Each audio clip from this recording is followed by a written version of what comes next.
Hola bicheros, aquí estoy de nuevo en versión Abuelo Cebolleta. Hoy quiero hablaros sobre las especies que manteníamos antes, que aunque os parezca difícil y raro, son muy distintas de lo que mantenemos hoy en día. Bueno, sin más, empezamos.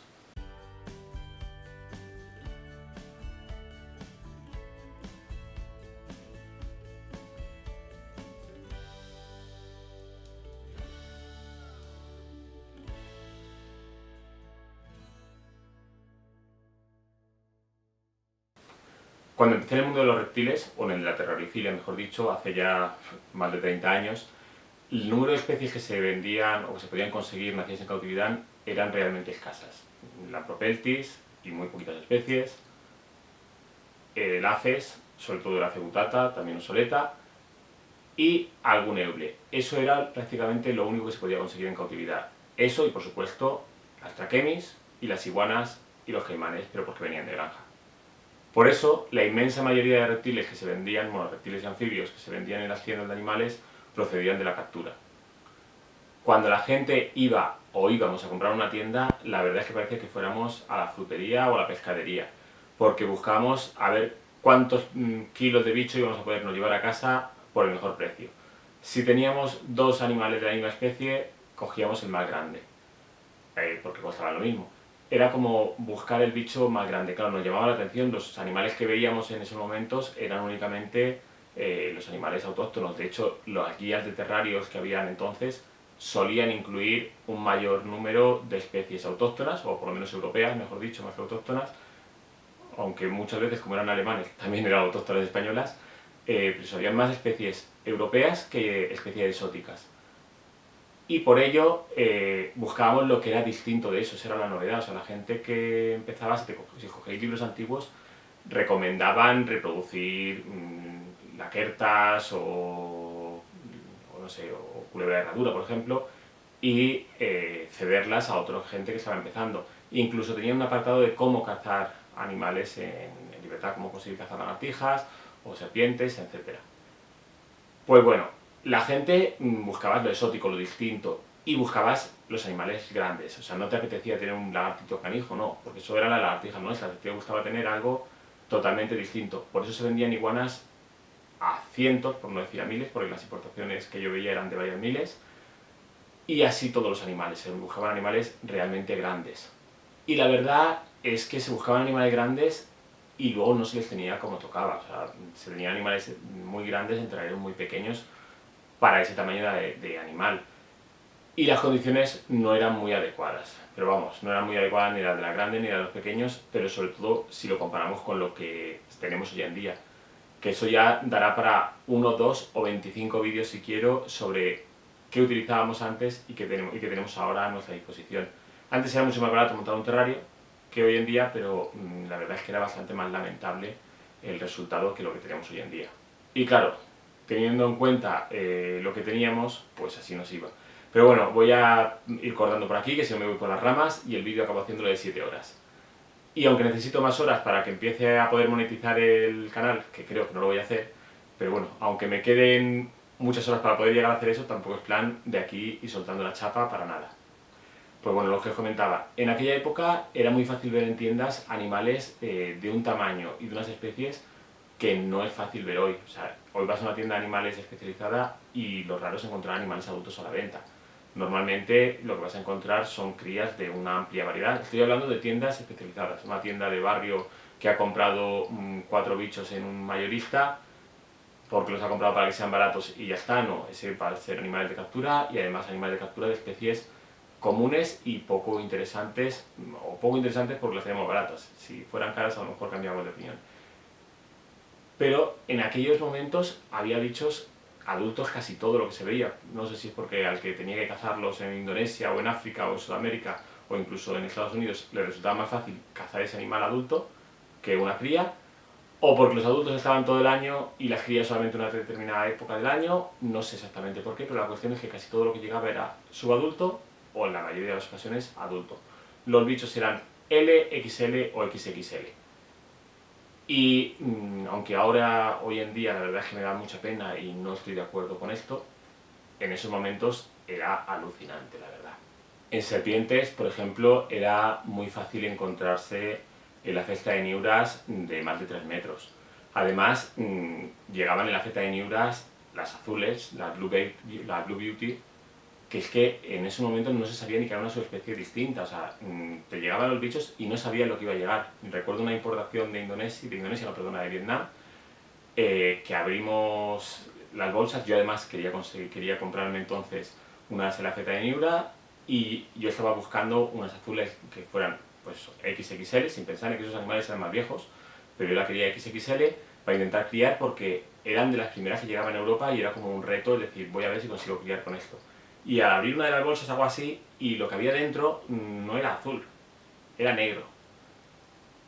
Y era negro, y no sabíamos qué narices era eso, o sea, y en la lista del vietnamita habían 15 especies de cobras distintas. Entonces te llevaba sorpresas. Resultó ser un elace, no sé exactamente qué narices sería. Hoy en día, por desgracia, como no había cámara digital, no tuvimos fotos y no llegamos a identificar la especie. En esa importación en concreto llegó una tainura que medía 3 metros 45 centímetros, para que os hagáis una idea. Y eso luego es lo que se veía en las tiendas. Pero no solamente eso, llegaban el ace radiata, el ace oseocéfala, no sé, Lampropeltis getulus adultas, Getulus floridiana, Getulus californiae, de captura, Triangulum de varias especies, Samnophis, Thamnophis, bueno, no sé, montones de especies, que lo llamativo, sobre todo a nuestros ojos de hoy en día, es que eran animales adultos.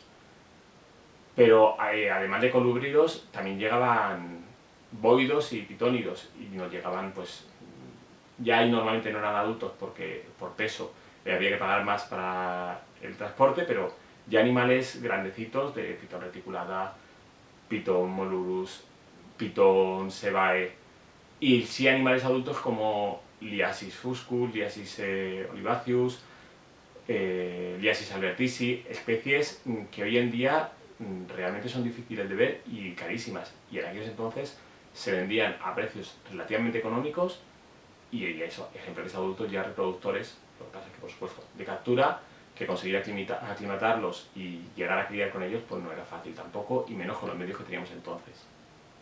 Bueno, incluso me estoy acordando de unas Bimachón corais que llegaron y eran un precio normalito, o Pituophis, precio normalito, que la gente las miraba y decía, paso de este bicho porque no tiene ni interés, y eran unas Bimachón ya adultas que, vamos, que quitaban el hipo.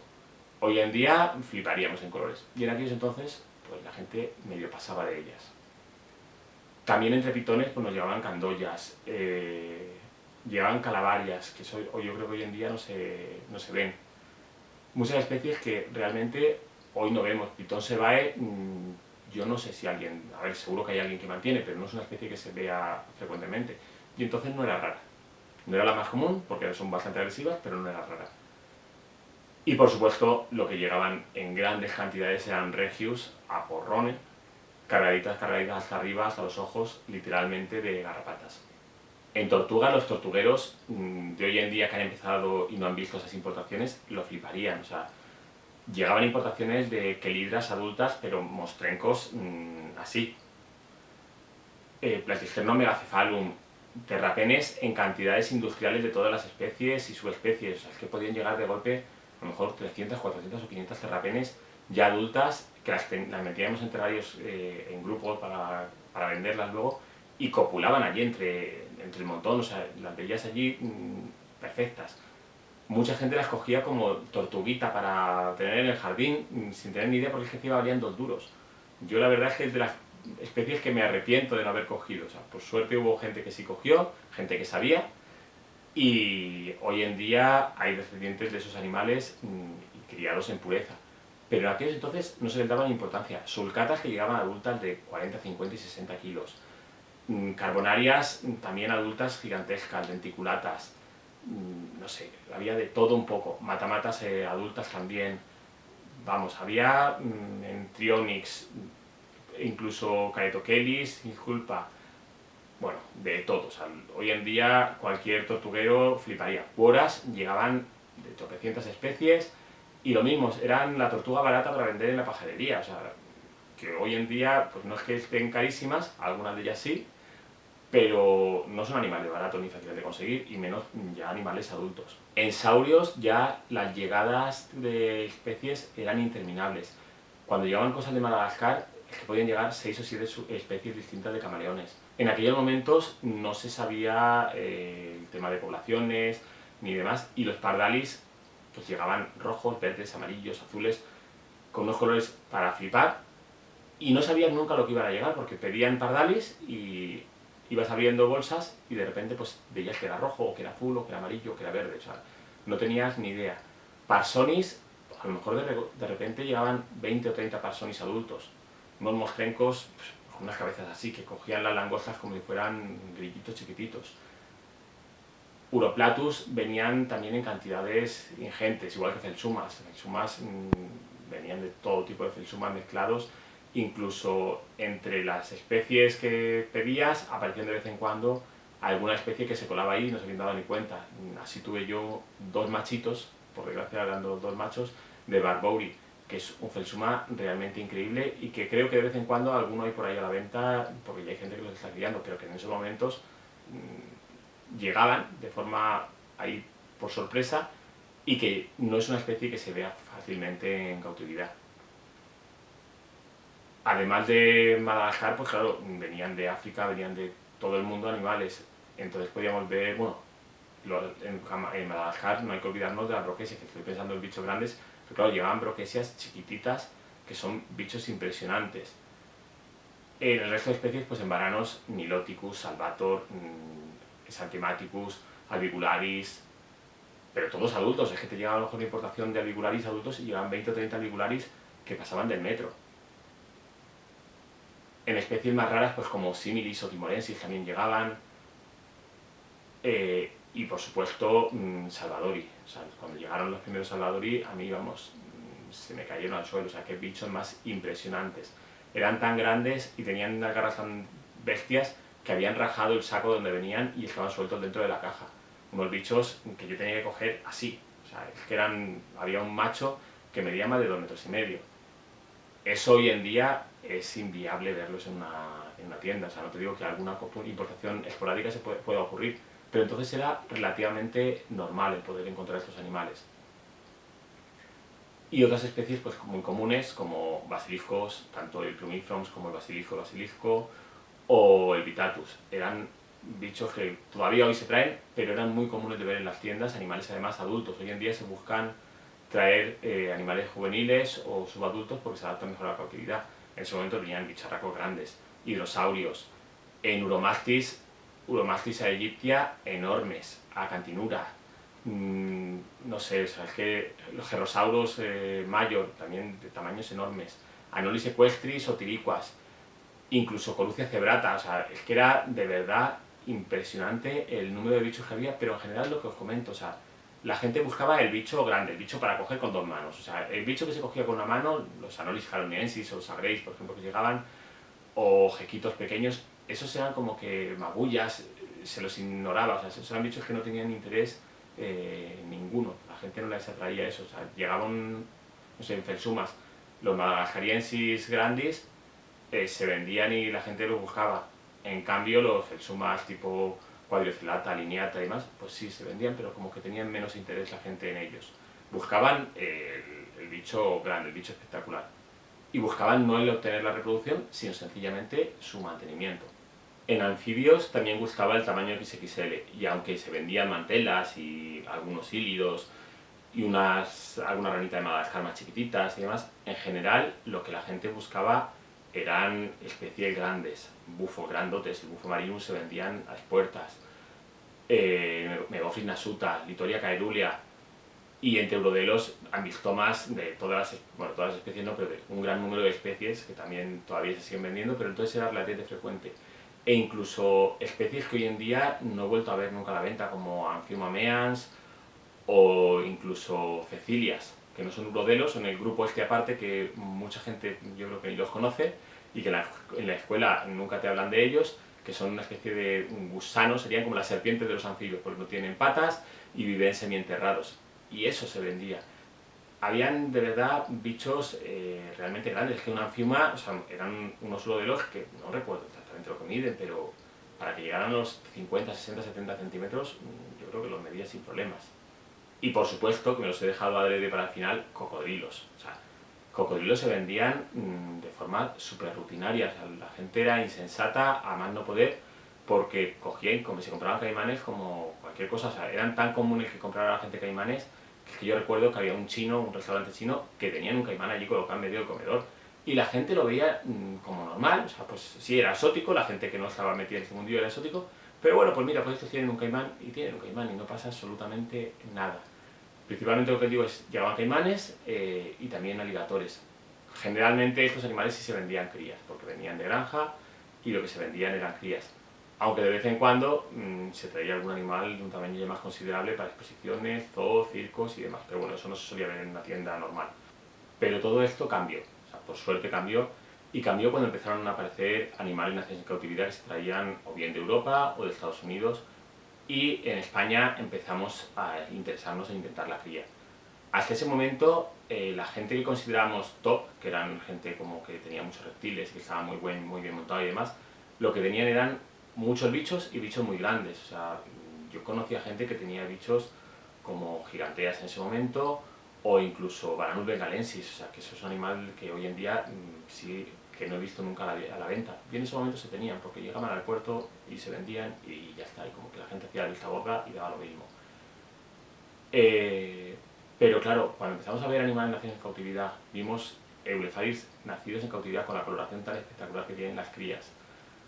Cuando veíamos las crías de Butatas y de Lampropeltis, cuando empezaron a aparecer fases, o sea, fases estoy hablando, Butatas albinas, Lampropeltis albinas, no había más, o sea, eso era el top, o sea, era como, wow, qué bicho, de hecho, era lo más increíble del mundo, ni por asomo lo que se vende hoy en día, y con Lampropeltis albinas me refiero a Getulus, en Triangulum albinas hasta muchos años después no empezaron a verse. Entonces, esos animales eran mucho más llamativos. Recuerdo cuando llegaron los primeros Calitratus, llegaron 10 Calitratus, los primeros 10 Calitratus que llegaron a España, y flipamos todos, es que un camaleón así de chiquitito, súper mono, carísimo, pero carísimo de la muerte. Yo no me pude resistir y me compré uno, fui de los primeros que tuvieron Calitratus y uno de los dos únicos animales que llegaron a adulto, que dio la casualidad que el mío fuera macho, porque es que no éramos capaces entonces ni de sexarlos, con lo sencillo que son de sexar cuando nacen, el Calitratus, pero en ese momento ni siquiera se sabía, no había prácticamente nada en la bibliografía sobre ellos. De hecho, de estos 10, tan solo 2 llegaron adultos, uno en el Zoo de Madrid y el mío que murió de forma, no sabemos cómo, o sea, tuvo una parálisis, creo que fue un traumatismo, pero no tengo muy claro cómo porque estaba dentro del terrario. Las condiciones que tenía el Calitratus entonces no eran las adecuadas, pero es que es lo que se sabía en esos momentos. Unos años después volvimos a tener Calitratus, esto ya junto con un amigo, y yo creo que fuimos los primeros en reproducirlos en España. Pero si no los primeros, los segundos o los terceros, que a mí lo de ser el primero o el segundo me da exactamente lo mismo, porque no te dan ningún premio por él, así que da igual, lo importante es que los conseguimos reproducir y fueron nuestros primeros camaleones que criamos en nuestra vida. Pero creo que el antes y el después lo marcó, por lo menos en mi caso, lo marcó a nivel mentalidad y en cuanto a las especies que se mantienen en cautividad cuando llegaron las primeras crías de Amphibolurus barbatus. Jamás habíamos visto esto nunca había habido posibilidad de conseguir esta especie porque no había posibilidad de comprarlo, es una especie australiana y no había posibilidad de encontrarlos de captura. En Australia no puede salir nada de captura, entonces cuando llegaron todo el mundo lo flipamos, eran, oh Dios mío, el bicho este solamente se había visto en algún libro, era una pasada. Y no sé si os sonará qué especie es esta, porque a propósito he estado diciendo los nombres científicos que se decían hace 30 años y no ahora. El Amphibolurus barbatus, para el que no lo sepa, es el Pogona vitices. Los pogonas eran el bicho más exótico que podíamos imaginarnos. Nadie había visto un pogona en su vida, salvo los que se habían ido a Australia.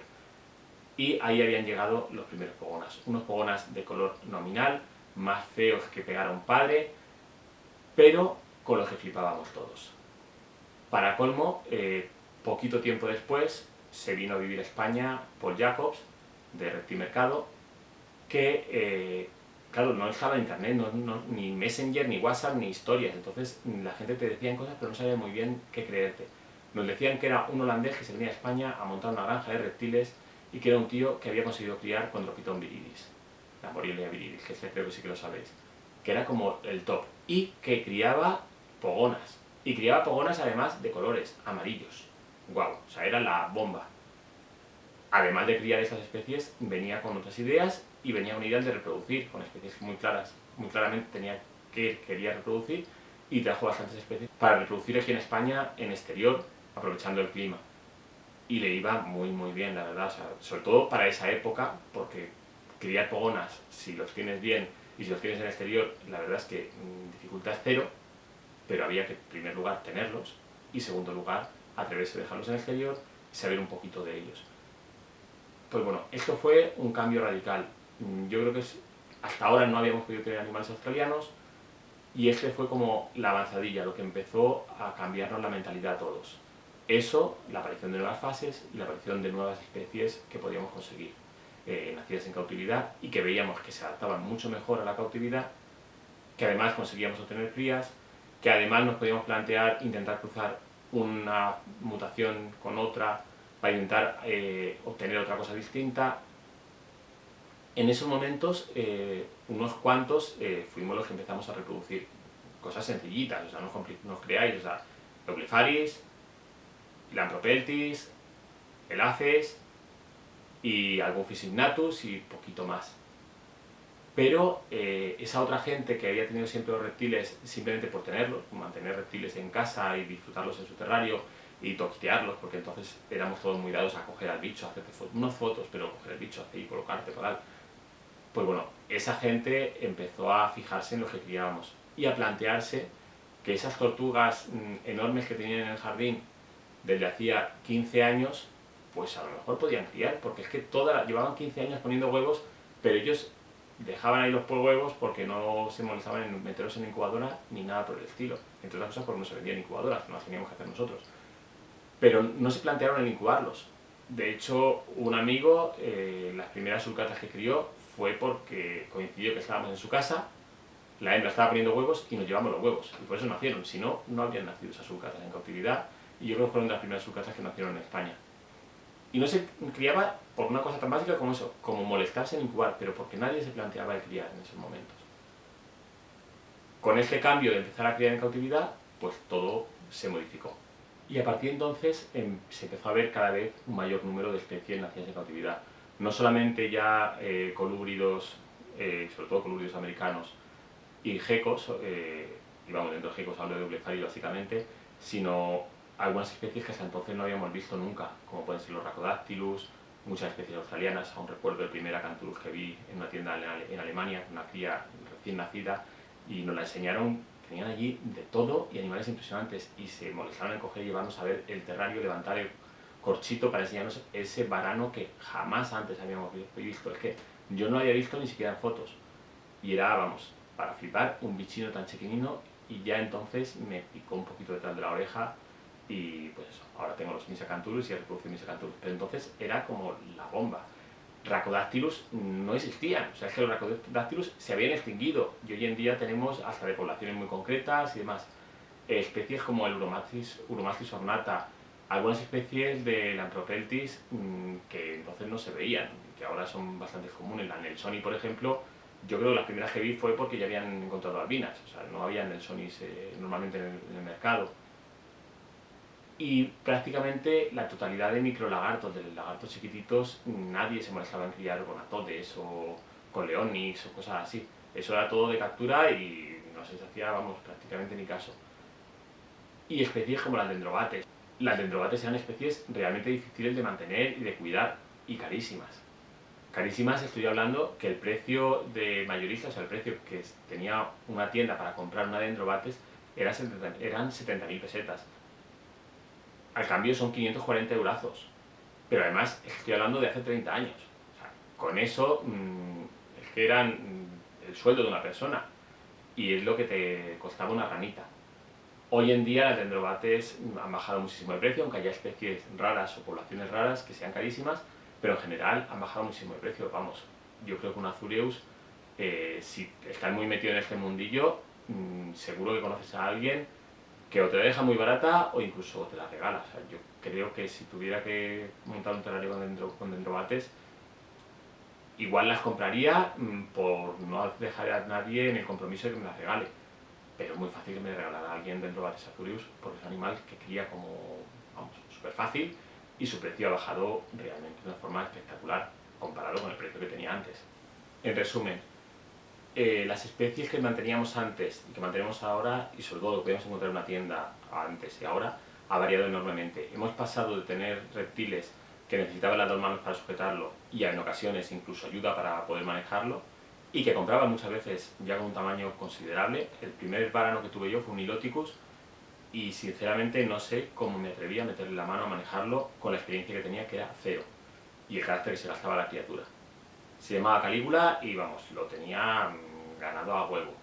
Pues eso, hemos pasado de bichos de ese tamaño, con esos caracteres que nos daban lo mismo, que fueran así de grandes, que incluso nos gustaba que fueran agresivos. Todavía tenemos algún colgado como yo que nos gusta que los bichos tengan cierto carácter y no nos importa, siempre y cuando no veamos que se agobian en su terrario, que ese carácter malo hace que se encuentren mal.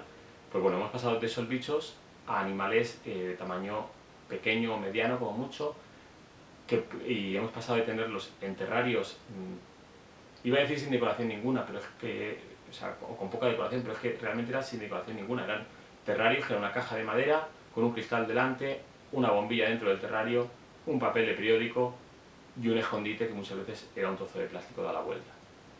Hemos pasado de ese terrario súper básico y horrible con un bebedero cutre y ya está, a tener terrarios cada vez más decorados. Intentamos tenerlos plantados, ahora ya los terrarios bioactivos. Hemos ido avanzando en la terrariofilia y por supuesto hemos pasado de que la captura fuera nuestra única fuente para tener animales a que hoy en día cuando vamos a adquirir un reptil puede ocurrir dos cosas. O bien que queramos tener un reptil de, entre comillas, compañía, en esos casos que quieres solamente verlo y disfrutar de ese reptil, pues compras un solo ejemplar, pero en general la mayor parte de aficionados que tenemos bastantes reptiles, lo que nos gusta es el tema de la reproducción. Y cuando adquieres un reptil, no adquieres uno, sino ya una pareja, un trío, o un grupo de cría, o una hembra porque tienes un amigo que tiene un macho, en fin, que ya estamos buscando la reproducción en cautividad. Y si no estamos pensando en la reproducción en cautividad, normalmente lo que tenemos son especies bastante comunes que no estén afectando a los animales de captura. Por supuesto, eso, no van a ser animales de captura, salvo la gente que se mete en este mundillo sin estar debidamente informado, que por suerte, gracias a internet y demás, yo creo que cada vez son menos. Pero bueno, aún nos queda mucho trabajo para llegar a tener los animales todo lo bien que se merecen y tener más éxito en la cría. Pues bueno, después de esto, de esta chapa de abuelo cebolleta, creo que ya lo dejamos y nos vemos en los próximos vídeos. ¡Hasta pronto!